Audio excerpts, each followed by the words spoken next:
As we begin this episode, we remember the 97 supporters who lost their lives in the Hillsborough disaster 37 years ago. We honor them always. You'll never walk alone.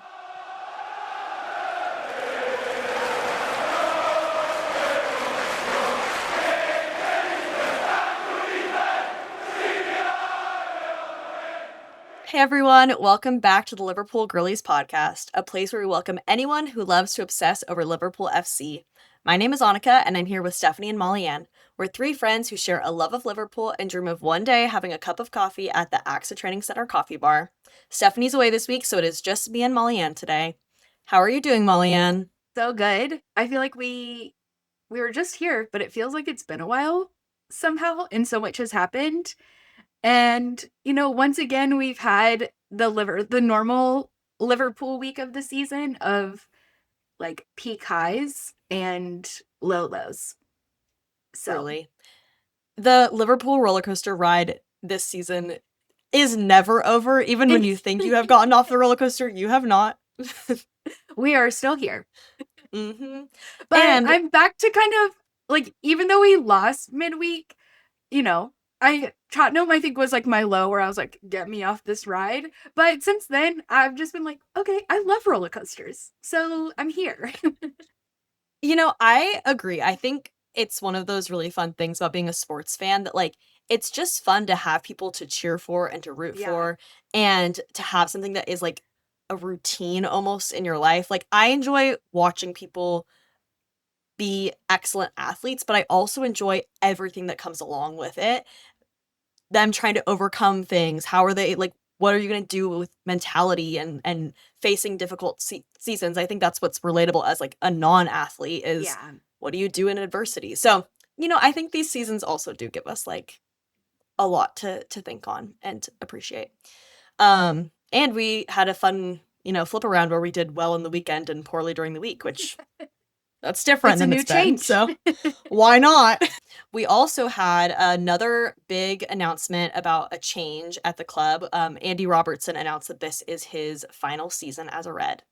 So that, I don't know, was that a surprise to you? Where were I think I was more surprised only because I think in my mind I never imagined that we would see like really big heavy hitters at the club like Mo and Andy exit at the same time.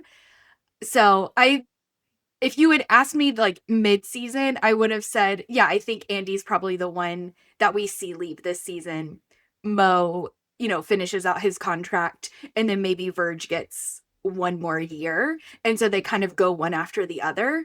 But I think to see Andy and Mo go at the same time and their announcements come like so quickly together that's what felt surprising to me. Yeah, I agree. I think Andy leaving in a vacuum is not surprising, but it's in the greater context that it's just like, whoa. And also just seeing like, all those posts about who is left from the Klopp-era, and it really is like, Yeah, whoa, we're that was dwindling down.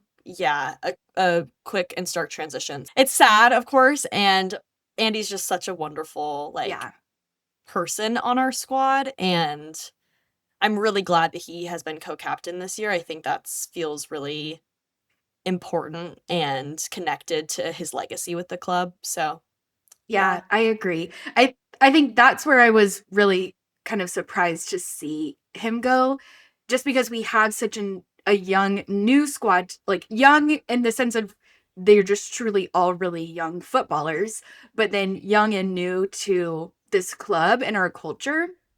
And so to lose two people that are, I mean, I think you could say like are the culture of the club and really are ones that help instill that and drive that is hard to see. It like that's where I just get like a little, you know, like yeah. what's going to happen, like does Liverpool lose like the Liverpoolness with these players going? And I would really truly assume not. This is just our first really big transition to witness. I know there are other supporters that have seen big or bigger transitions, Yeah. that could say like, no, we're not going to lose that. Like we are who we are. But that's what I think is really hard to like not the Yeah. uncertainty in that right now feels really hard. Yeah, and I think each person brings who they are and their uniqueness into that environment that is Liverpool, right? But I think we kind of briefly talked about this the other day of like who we know Andy and Mo to be as leaders, Virgil as a leader, Ali as a leader. I'm assuming, I was not there, but I'm assuming when they walked into the club in their 20s that they weren't already those leaders that we know Yeah. them to be, but that they grew up here. Like Andy, these 9 years, he's like, I became who I am. And I think that what is scary about transitions like this is it feels like who's going to be that voice now, who's going to be that leader. But I also think that it's in the absence of a leader that often people are able to actually grow those skills and remember and be like, the way that Mo showed up for me was so important. And so Yeah. how do I grow as a person to, in my own way, be who Mo was in his own way? Like, so Yes. not me, but the voice of the club. I'm not turning into Mo Salah, don't worry. It's such a good reminder and one I'm probably going to need, to like hear over the next few months of like, it's going to be fine. We have Yeah. phenomenal talent. We have great leaders and they deserve the space and time to Yeah. be that, right? We can't hold on to the past forever. So, And I wonder too, with like the context of all these new signings coming in after we won the league, after the team went through a profound loss of a teammate, like it there's a lot of dynamics and culture that is just like not even necessarily noticeable for the players, but like probably live in action, like dynamics that are just so ingrained that yeah. you're just like, what's happening? And so I wonder too, like for those players, like just with more and more space and more time, like I really hope we get to see them grow and take up their space in terms of the more like leadership, camaraderie, like role in the club.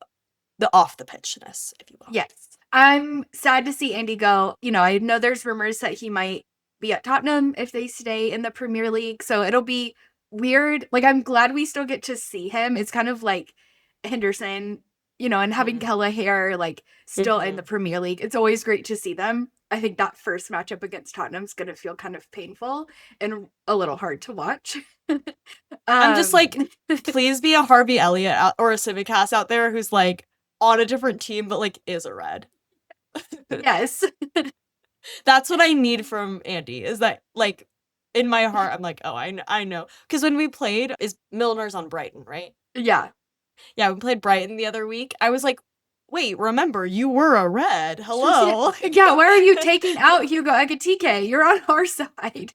That's tough for me. And for that reason, it might be easier to just leave the Premier League altogether, that we just don't have to go through that. Well, okay, but But so speaking of that, this is what I've been thinking.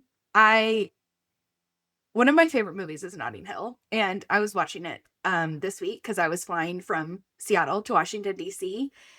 And this is again my pitch, but this time through the ending of Notting Hill, yeah, instead of being just a girl standing in front of a boy asking him to love her, yeah. I'm just a Liverpool supporter in Seattle, standing in front of two Liverpool legends, asking them to come to the Seattle Sounders. That would Like, be Mo, Andy, you dreams could come come true. together. Like, you could have each other here. It's cold and rainy and it's April. You would feel right at home. So I'm just a girl asking a boy to move to Seattle. It's no big ask. I mean, and I understand it's not going to happen, but you just have to Like, say the things into its existence that you want. We'll invite him to our anyway, sauna. That was wow. my like cinematic vision. Me I love that. begging them to come here. So we'll see. Hey, We'll see. shoot your shot. Oh, We also have looking forward to the Premier League schedule for the next season, which is coming out June 19th. So we have 2 months. It's never too early to start setting your mind on the future, I was like, I I would don't want say. to I don't want to wish away this season, and I'll be really excited for next season to be here. sometimes you get to the point where an end is approaching and you're just like, okay, we're gonna be here, we're gonna keep showing up, it's gonna be okay, and we're gonna have another opportunity ahead of us. And I think that's Exactly. where I'm at, where I'm like, Yeah. which is so different from the end of last season where I was like in Never want it to disbelief, end. like Yeah. I was like, I just have to savor every moment of this. Every game that passed by made my like heart break almost because I was like, this will end. Yeah. And this season, I'm like, and my heart goes on. Like, not really. It's more emotional than that. But Yeah. No, I'm very excited, and I'm excited to see who gets promoted out of the championship. I do have and a who gets somewhat relegated? yeah. Well, I have a somewhat vested interest in seeing Coventry Coventry. City Yeah. get promoted, so I'm like, they're so close, so I'm really excited for that. Yeah, and then the relegation battle. I mean, it's so fascinating to see what's gonna happen, and I Yeah. really feel like Tottenham's gonna pull it out to stay in the Premier League. It just seems kind of crazy to think that they could be relegated, but we'll see. It is gonna be an interesting race. Well, we'll transport ourselves back to Saturday, our our peak of the week. Liverpool played Fulham at home. Um, really exciting game, and I think much needed going into the second leg against PSG. You know, PSG got to rest between the two matches. I think, I mean, we didn't qualify, spoiler alert, we're not moving on, but I really think we would have played a very different second leg had we not had like a I pretty agree. strong showing against Fulham. Yes. So yeah, what were your kind of thoughts around this match? Yeah, I was really only able to watch the first 60 minutes because I was traveling for a like family reunion. So I was pleased to see that when I had to turn the TV off, that I felt I was leaving things in a good place. And, I wasn't really expecting that, to be honest. So it was a fun game. And like Yeah. it's the funniest thing with Liverpool this season. It's like just when I accept that I'm like, you know what, we've run out of steam, we're tired, we don't have it, we're kind of giving up. Then they pull out something like Fulham, and I'm like, are we good? We know how to play? Oh my gosh, it's exhausting, but yet so exciting. I still keep watching Rio's goal back because it was beautiful. He's I mean, just unreal. that was kind of one of those goals that you watch unfold and you're like, how does he even make that happen?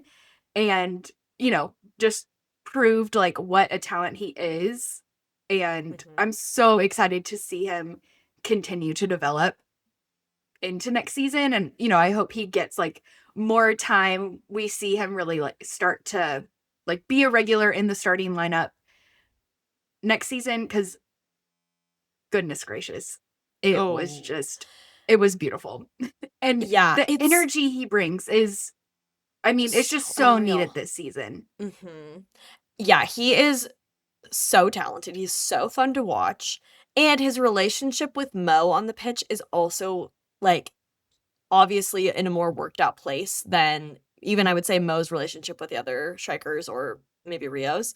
So it's really fun to see, and I don't know, there's something, like, really poetic about our 17-year-old and our, like, greatest red of all time, who's on his exit tour, like, to both score in the same game. Yeah. No, It's I really think fun. so. Yeah. It's really cool. I I mean, I know this whole season has been like a one of transition, but Mhm, that moment at Fulham, I think just really signified like the changing of mhm. hands of this team of, you know, like Rio coming in with so much energy, able to deliver that goal, and then Mo closing it out like on his way out. It was yeah, just Yeah, beautiful and poetic like you said. It was just really fun to see that happening. Um yeah. and to know like even though, you know, we can sit here and be concerned in some ways for the future, like we're going to be okay. It's going to We're be gonna fine. continue to have wonderful players like Rio Yeah. come in and, like, get to shine and get to, like I mean, sometimes it's those moments I have not to jump ahead to PSG, but like you see Rio on the pitch with so much energy, and you see all these signings who I think are very talented, have a lot of respect for. I understand they did not set the price that they paid, but like Liverpool paid so much money for them. And they're like, Yeah. going through it, struggling, transitions. They're older than Rio, but to see Rio just out there having so much fun and you just Mhm. see like the joy, it's fun to also watch those guys on the Yeah. bench be really excited for him because I think Yes. we need that energy that's just the reminder that like this is fun Yeah. and this is cool that you get to play football. Yeah, for a living. Yes, Yeah. absolutely. And I just think in a Premier League season that across the league has felt a little slower, and I think it's Mhm. in hindsight, we're gonna look back in like this area of like the set piece long Yeah. throw area to have somebody like Rio come in that's quick paced and high energy and has the footwork and can take exciting shots. He really stands out. And I kind of hope in some ways he like his energy and the way he drives kind of dictates how we play, and we get out of this like Mhm. set piece Well, and drudgery. interestingly, like Arne talks a lot about the type of football that he wants to coach and that he enjoys watching. And he also talks a lot about um signing and having players that we're putting in the work for in terms of the long run. Like maybe they're Yeah. not producing what we want them to produce right now, but we're developing them into who they want to be. And like right now, it's kind of interesting where it feels like Kirkez and Rio really are our like newer players who are bringing that energy that Mhm. Arne is talking about, and everyone else I think is figuring out how to do that Yeah. or how like to be in that process. But they're the difference of seeing Mo and Rio in the forward versus Ekitike and Isak, like Oh, so it's different. almost like they have totally different mentalities about Mhm. what it is to be a striker and like what that looks like. And I'm so curious like how much of that is their individual play style versus like how they're coached or how they're directed because like also each individual player has their own strengths, right? So like Mhm. Isak and Ekitike might be like, "Oh, I'm really tall, like I can run away with it," or whatever it is. Like I wonder how that comes to be, but you do notice it watching where you're like, "Oh, these are like two totally different." So different. Also, I think it's interesting that you put Rio and Kirkez together in this kind of like duo that is Yeah. understanding it and coming in with different energy, just because I think at the start of the season, those were two of our newer players that had like the least amount of expectation on them. Yeah. And so I think it really Yes. freed them up to come in and learn. Like Kurgis took a lot of criticism in the beginning. He Mhm. was still performing well, but like I think it gave him a little more space to come in, make some mistakes, figure out his part on the pitch, part in this team, and be able to move forward. Where like Flo and Frimpong, like they didn't get that. There was No. already a lot of expectation on how they Yeah. showed up. And I think even for Hugo, there wasn't quite so much expectation on how he showed up. But once Isak got here, there was already that competition Sure. where he didn't Mhm. have as much space to not perform well, right? Because if you Mhm. don't perform well, we got someone right Yeah. there that can start Yeah. around you. So, um, No, I think both Flo and Ekitike had pretty mirrored experiences, and Frimpong and Isak had kind of mirrored experiences because like Isak and Frimpong both have dealt with injury this season as kind of being a main like there's some pressure elements, but then there's also just some like physicality elements. yeah, But then Ekitike and Flo, it's like they're there, they're getting the minutes, but just there's a lot of noise. And yeah, I feel bad. It's like Florian didn't set the price that they paid and like that just is. mhm, Um but it's hard when the narrative is like every time like are you going to prove that you're worthy to be here? Like oof. yeah. I mean, and honestly, I don't know that it is possible to live up to the expectations people had on him. I don't No. know what those would have been, unless he like won the Yeah. golden boot I this really season. Like, no, seriously. and like I he's really a think that midfielder. like That's not even what he should be doing. not But coming from outside the Premier League, like everyone says, "Oh, Premier League is like one of the most rigorous leagues." Like, okay, it's going to take time to adjust. I yeah, mean, I think that Kirkez has had pretty much the best kind of season he could have hoped for Yeah. coming into Liverpool, right? Like, yeah, there was some criticism at the beginning, and still I think people aren't like, we Yeah, are behind I was Kirkez like, the people one haven't million moved on, percent. but I do watch Kirkez with rose-colored glasses. I'm like, that is Oh, my baby boy. He can do no wrong. oh, he can do no wrong. But do you know what? It's the same camp that like that Simicast paved, that Harvey Elliott paved, that Curtis Yeah. Jones paved, which is like they, and not to quote Soboslai, but they will die on that field for us. Yeah, they will do what it takes. Anyway, it's so interesting. Yeah. It's like so fun to be at this part of the season, and I remember at the beginning of the season talking about like what will be the like dynamics that unfold, like what will be the story of this season, and it's fun to kind of be here and be like, oh, okay, I have ideas. I And mean, to be honest, I still don't know that we fully know the whole story. Like, no, we're so close to the end of the season, and I think there's a lot we'll still continue to learn. Like, oh yeah, it's so fascinating compared to the previous 2 seasons that we've been able to watch, where it it's felt like we knew yes, the narrative. And now I'm like, I mean, and maybe that's part of like this struggle that we're in, but I'm just like, I just don't quite know. Like, yeah. This season feels like it's a part of like a trilogy book series or something. So you like have a yeah, taste of it, but you're like, but where is this going? And the last couple seasons felt more like conclusive, like yeah, this was their what own happened. story. Yeah. Yeah. And this time it's like kind of like Champions League first leg, second leg, where I'm like, even though we're coming to the end of the season, like I don't feel like we are.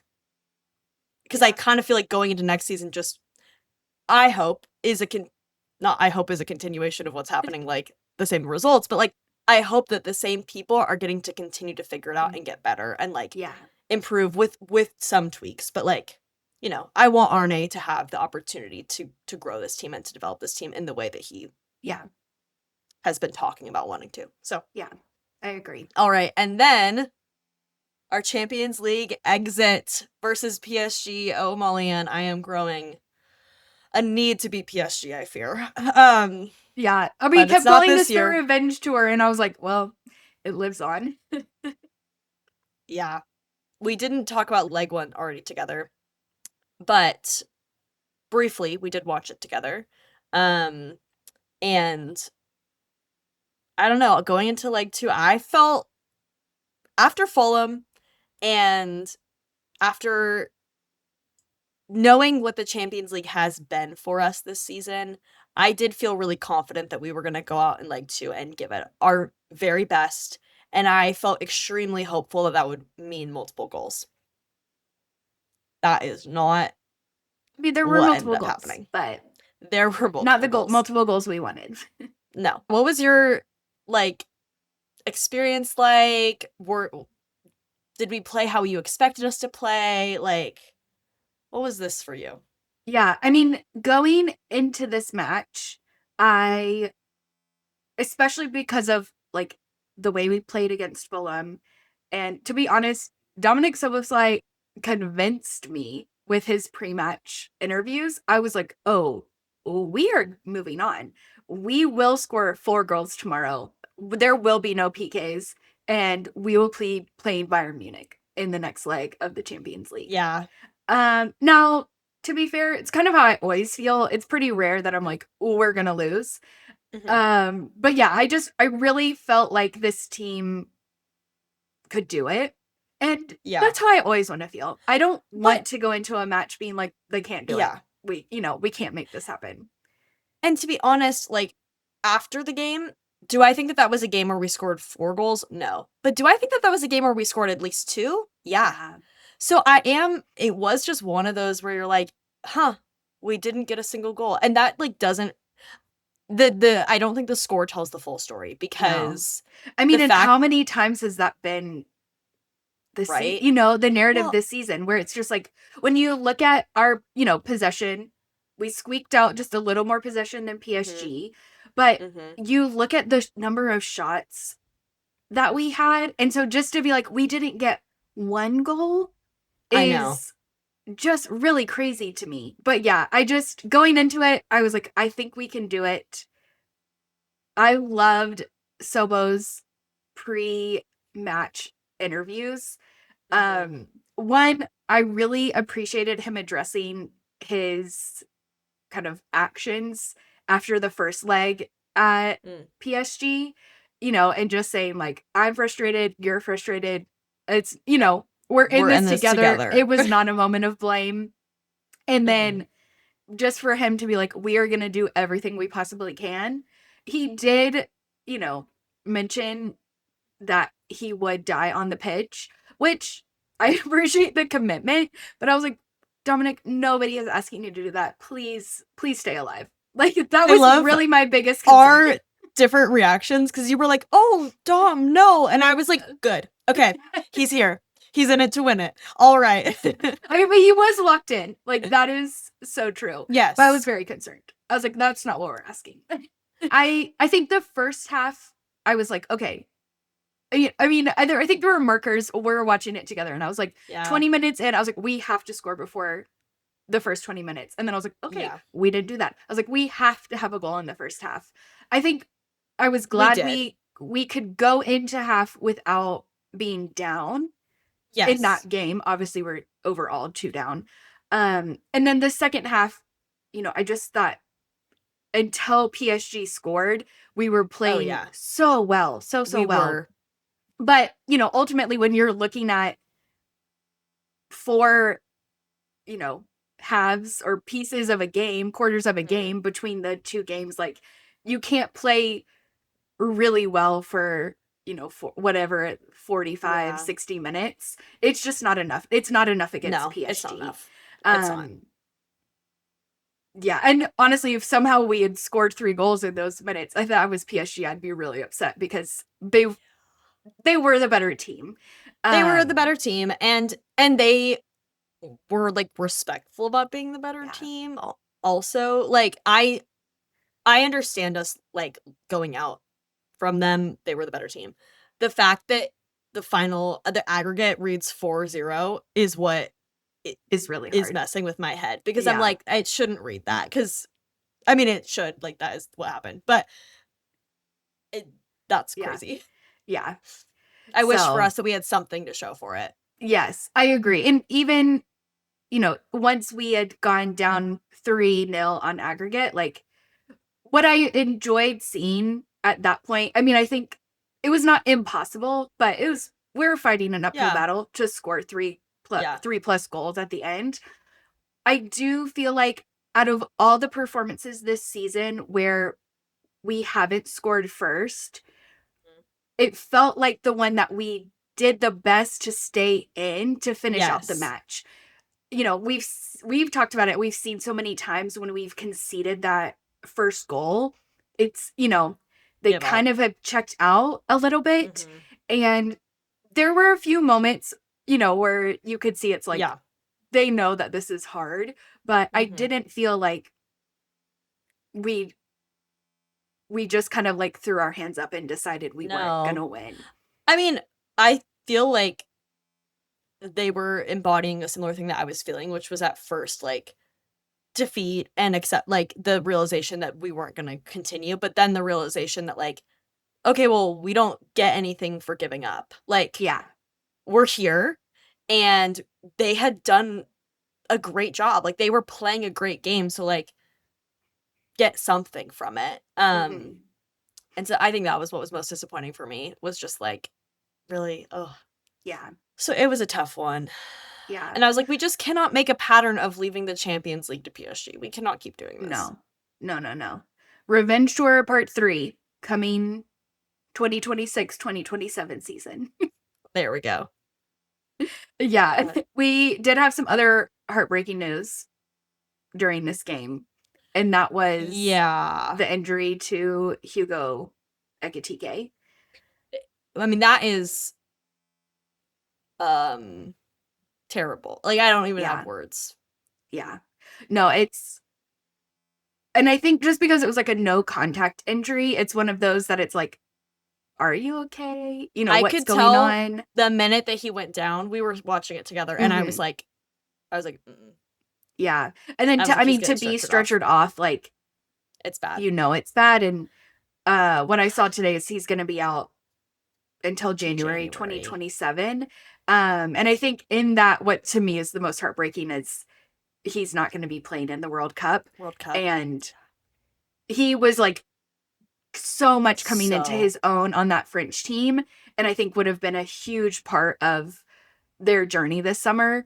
yeah. And to have to wait 4 more years to hope to get to play is, I'm not a professional football Yeah. player, and that feels heartbreaking for me, and I don't even understand You how big that can is. tell the gravity of the like emotional stakes for Hugo, just for me, Yeah. based off of the way that Arne and Ibou responded to it, where they were like, it seems really bad, and Yeah. mostly like the fact that he's not gonna be able to play in the World Cup is devastating. Yeah. Because like that's the thing, it's like I know he wants to show up for Liverpool, and like obviously we do not need another injured striker, but like also just in his own life and career, it's like that is. And Yeah. I mean, too, I was really for the what? How many minutes did we even see it? The 30 minutes that we saw Isak and Hugo together. I was like, oh, I like this combo. Like Yeah. Oh, I they love were seeing it working well because together. I feel like I 30 I like minutes. Isak being on the pitch because I feel like it really pushes Hugo. I I feel agree. like the couple matches before Isak came back, like Hugo is going to put in the work, but like there was Yeah. just a different energy that I felt like was showing up with Hmm. in the way he would run, would attack the ball with Isak being on the pitch. I think it's good for Yeah. him to have that pressure. Yeah. Um, yeah. We So have I just just I had hate some incredibly unlucky injuries this year. seriously. Um, yeah, pretty devastating. Also, I'm hoping that Joe's injury isn't too many games. Well, I was reading part of Arnie's post-match interview, and he was saying that Joe's not really injured. He just felt like it could lead to Okay. injury. Hmm. So what we were talking about when Rio was getting ready to come on, we were both like, okay, surely it's Mac coming off, and like we're trying to put more pressure up Yeah. front, more attack up front. And that was the plan. But instead, he had to take Oh, Joe off okay. and put Rio on and then move Sobo Yep. back. But that wasn't like the original, sub. And like that's why Joe went on Interesting. off and on. So I think he's okay. It just, yeah. He could tell like Obviously, if I have to stay in and somehow this does go 120 minutes, mhm. it's not, you don't want Joe Gomez out there getting hurt. And like, yeah, I don't want him out there getting hurt. I think it was going the way it was going regardless. I do think part of me thinks with Joe on the pitch, we didn't concede 2 goals. No, yeah, I agree. I We think we won't get to know needed, that, but yeah, I think I mean, Sobo, yeah, I don't know. We'll never know. So it's hard to yeah, like, and he had a great header that was so he close. So close. When I thought Joe might score a goal, I swear to Molly Anne God, was she I like my head like covered in a jacket, and I was like, if he had scored that goal, I was gonna burst into tears. Like, she was literally 3 inches from the TV, just like I know, I was like, this is I great. can't tell if I'm blocking Annika, but I also can't ask because if you tell me Yeah, to move, I can't right now. So, it didn't matter. I could move myself. Um, yeah, I was just looking at some of my notes from the game. And I wrote, really enjoyed Isak and Ekitike together. Why have we been cursed? yeah, it's so true. But also, I do want to shout out Mac Allister because his presence both at Fulham and PSG was really awesome, and it was Yeah, reminding me of last season. I was like, yeah, okay, there's my Macca. yeah. I don't know. He's back. No, I thought Mac played really well. I think Mamardashvili, he's so good, and That when punch. him like running back, punching it. Oh my gosh, I was like, that was incredible. I mean, I Unreal. think we could have been in a far worse situation had we not had him. And obviously, like we would also have Allison, who is incredible. Yeah. But, you know, if we're kind of thinking for the future, clearly Mamardashvili is like our future Awesome. in goal. And I'm just really excited to see like as he develops. And he just has this like intensity in his eyes when you can tell he's like Yes. locked in. So yeah, just but it saves, but that one like running, punching the ball out, Crazy. so good. So good. Yeah. I know. Some of his saves felt like goals to me. Like, I was like, that was incredible. Yeah. And then when the game started, I had come over like 2-3 minutes into the game, and you were talking about Konaté and Kirkes, and I can't remember the Yes. exact words that you used, but it was like, you were like, what you need to know is Konaté and Kirkes are locked in. Like they are performing. And it was so funny because I said 2 minutes into the game, I said, Konaté and Kirkes are so locked in. And I said, Frimmy and Ryan, I'm not so sure. And which normally Frimpong and Ryan are players who I'm like, yeah, let's go. And that kind of was the story of the game. true. Granted, I think now we have a little bit more context. I think, well, Kirkes and Konaté, you get my flowers. Yeah. You were just incredible the whole game. A little bit more context. I think Frimpong was dealing with some kind of either tightness or injury that he was pulled off early. I don't know, because I was just like, something was off. Something was just a little off for me. Speed that I felt, in my opinion, and maybe I mean, totally could be wrong. I just didn't feel like he had the speed that we normally see him play with, and there were times where I was like, okay, I think a fully healthy Frimpong gets to that ball, you know, beats. I guess we don't know why he was subbed off, but he was. So at some level, they agree. And then I would say Ryan in the second half really hit a flow state. Totally. It was just, I think, a first half kind of getting into it. But in second half, Ryan was like in the mode. But yeah, Kirkes and Konaté, like, locked in. And Kirkes, we didn't talk about it. He's rocking the headband now. Headband, no facial hair. Hello. He's got a haircut. This? I know. New Kirkes. The iterations, I need someone to take all the photos of Kirkes from the season because he looks like let's remember, he started with a buzz cut and no facial hair. Yeah. And then he was doing like mullet and mustache. It's just and then longer mullet and full facial hair, and now we're back. It is. What a ride. I know. I know. I texted. I was like, headband alert. So yeah, I mean, I think watching that second leg, I felt like we had fight back in us. And so while I'm so sad for us to be out of the Champions League, I'm so glad that both games weren't didn't mirror the first game that we had against PSG, because that one just felt a little deflating. And we just didn't show up with the presence that we can.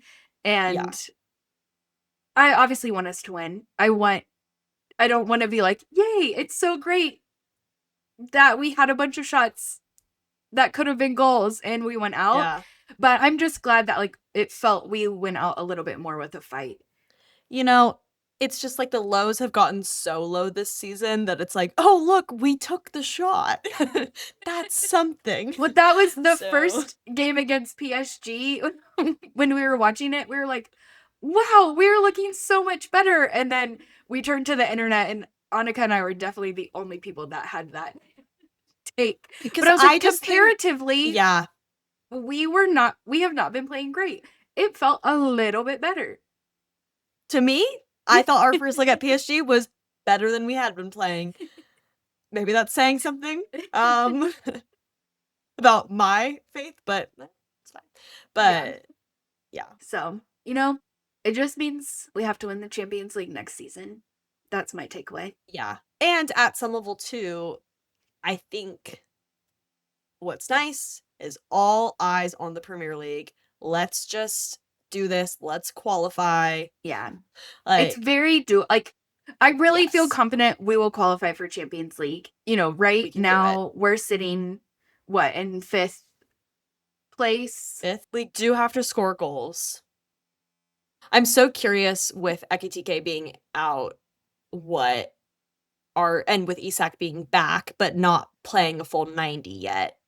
What is I mean, our I think it's angle? I really think it's Rio's Rio, time to like get more yeah. minutes and to show what he can do, and in a great way. Like, I'm really Mhm. excited for that, and I hope he gets more minutes with Mo.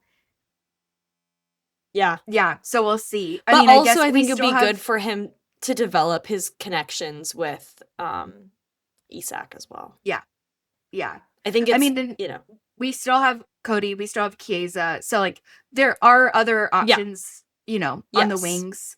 Cody can slot into that like true Mhm. striker 9 position if Yep. Isak's Yep. out. We've seen him do that before. So there are options. It's just not like the Mhm. ideal option. No. But yeah, I think ultimately and hopefully that means we get to see some more playing time from Rio, and I think he's really lived up to the minutes that he's been given, and I think he's put in performances that warrant us to trust him with some more playing time.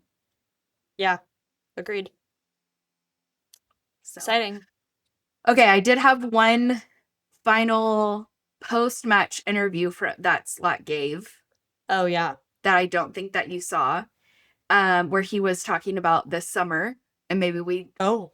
drop this for now and pick it up in a future podcast, because Okay. I don't know, could be a lot to say, could not, but he alluded to needing to buy players this summer. And in order to buy players like we did last summer, we have to sell players. We know Mo and Andy go, and while they're not getting like transfer fee money for them, They're not having to pay their salary. it frees up some larger salaries. So I just think it'll be interesting. I don't Ooh, know. what do you s- And maybe it's just part of me that's like, I just need to prepare myself emotionally because, as we all know, the loss of Darwin Nunez really hit me last summer. And so I just need to know that it's going to happen. And I wasn't really prepared for another summer where we sell players. So, We were so blessed our first season as fans that we didn't literally. sell And any we player. bought Soboslai, we bought Mac, we bought Gravenberch. Like, we only brought in phenomenal players. It's like, no. Yeah. No. So I see a world where Chiesa, Yeah. goes somewhere. I think it's possible Joe, Ugh. moves on, which I'm like, no, guys, he needs a goal first. So, I've seen some No rumors joke. about Mac. So we'll see. I mean, right now it's all speculation, but I think we're in for another I think not the as eventful, but eventful summer. wow. So Okay. I'll just drop that out there and we can speculate more in the future. I can't keep doing this. But I'm just saying, Darwin Nunez, if you want to bring him back, I'll I'm be okay like, with it. I'll be Simi okay. Cows. Yeah. Oh my gosh, Semi and Harvey coming back. Anyway, so well, we're in for a busy summer. Oh, great. So with that, let's talk Everton. Our next match this weekend. Woo. Merseyside Derby. Here we come. Yeah. So playing Everton. I Is this our am first game at excited. their new stadium? I think so. Yeah, because we Okay. played them home beginning of the season in September. We won 2-1, but I think this will be another hard fought Mm-hmm. match. And I Mm-hmm. didn't realize how far up on the table Everton were this season. Like they Yeah. are Oh, one position out of Conference League qualification spot. Like they are yeah. also really fighting to qualify Yes. for something. So I would love to see Rio start against Everton. yeah, I would love to see that. yeah. I do. Yeah, I would love it. And I'm just curious, like, what the thought process is on, like, how do you pick if it's, Or yeah, I I don't guess know. come on after the 40. I don't know. Yeah. So I would love to see it. I think it would be really great. I mean, that's what happened at Fulham, right? He started Yeah. and Mo started. So, Yeah. but I think Everton, as always, it's the Iron Bowl of the Hmm. Premier League. I think it's going to be a great match, a hard fought match. And, now being out of Champions League, every point matters a little Yeah, bit more to make sure that we're truly. qualifying. All right. Lots to look forward to. Season's wrapping up, but it's still got our full It's attention at not this over till point. it's over. No, it is not. All right, before we close out, do you want to do your player of the week? I would love to. Who's This your player week, of the week? I would like to bestow my player of the week onto Mamardashvili. We talked about it. Incredible saves. I know he was scored 4 goals against PSG in total, but without him, it could have been a lot worse. And while we're in this transition of, old kind of Klopp-era team transitioning to the future, he is a part of that future. And I'm just really excited to see him grow and get more minutes and like continue to build that confidence. I think he's just an incredible goalkeeper. And I hope like lives up into the Alison Becker kind of Hall of Fame, Mhm. as we like get to watch his career unfold. He's so great. Oh, he was so fun to watch. Yeah. My player of the week is Ibou. Yeah, he just really this week stood out to me, per usual. But no, like I said at the beginning of our second leg against PSG, I was like, oh, Konaté is here. He is locked in, and he was playing great defense. Some of his slide tackles also were just really satisfying to That watch. I one in the love. 42nd minute, Yeah, right in front of the goal. Oh, so good. so good. Like, yes, incredible. He made some very critical saves. Yeah, And yeah, ugh, Ibou. I agree. And He takes a lot of heat. he does. Well, and And he's important. Like when he isn't able to, for whatever reason, perform at his full ability, like the team suffers because he's yeah, that important. And it's when you see him do it well, I'm like, I really want to give him his flowers because yeah, it does not go unnoticed. It yeah. is he's Well, yeah. I remarkable. mean, last year he was a player that, like, when he wasn't there, I was concerned. Hmm. And everyone's in a weird year this year. And so Hmm. I hope next year we're back to the place where it's like, whew, we Yeah, have Konate on the pitch. Like, we're going to be yeah. fine. No, he's got her back. And seeing him, like his communication with Marmy during the game, I kept noticing that too. Where like Yeah. Oh, that's a they great were call out. talking constantly, and when I see that communication between the keeper, Verge, and whoever else is there, Konata Yeah. usually, like that is always a good sign to me. Where I'm like, okay, they are locked in and talking and like having clear, they're awake. Yeah. So love it. Great call. Well, we did it. We move on to Everton. And that's all for this week's episode. We'll be back here next week. But until then, you'll never walk alone.